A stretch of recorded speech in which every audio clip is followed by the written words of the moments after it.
Greetings. We continue our conversation around International Alzheimer's Awareness Month. One of the questions I get asked very often is, what is the cause of dementia? Now, the more research we do, the further we seem to be getting away from one definitive answer. Something that I find very interesting, though, is the psychological impact on our well-being as we age of trauma.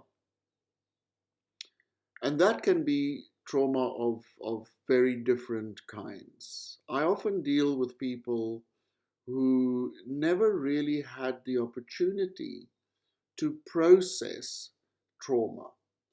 That could be the death of a child, the death of a spouse, being in an abusive relationship for a very long period of time, never really working through childhood trauma of being sexually abused, never working through the trauma of having had an abortion, or just not really coping with life. If we internalize psychological trauma, it obviously has an effect on our being in the world. We've discussed the impact of long-term depression.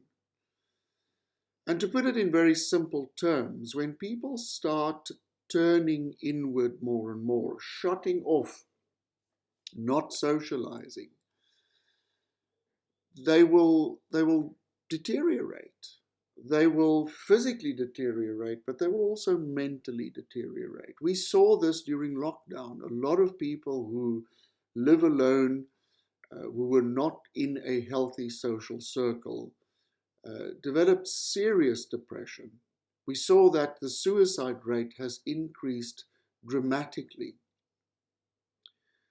For many people, a life of trauma manifests in their old age. Now that they have the time and the ability to reflect, to contemplate, they become increasingly more depressed and find that being in the world becomes more and more difficult.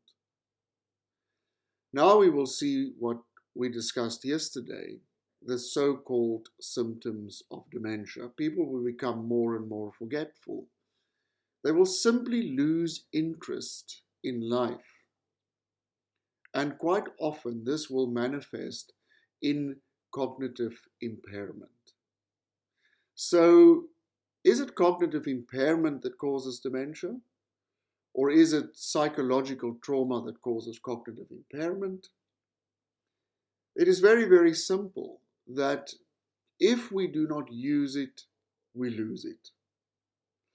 So if we start to shut down, turn inward, shut off, disconnect from people, disconnect from interests, our brain will also shut down, disconnect. And like a river, these neurological pathways will simply dry up, and we will start becoming more and more impaired. So people say to me, well, is it not too late? I don't think it is ever too late to work through trauma. I don't think it's ever too late to be helped. I have seen people who are living with cognitive impairment improve radically when they are in a loving, caring, supportive environment. I've seen people improve when they are connected again, whatever that means, connected to the earth. That is why I think a garden is so important, or animals, having a pet, having something to care for. I've seen older people care for pigeons and how that would improve their quality of life.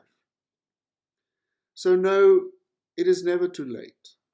It is never too late to reach out to someone living with dementia, to try and find out the story behind the story, to really get to know that person, their life story, and to be supportive, to try and put the pieces together again.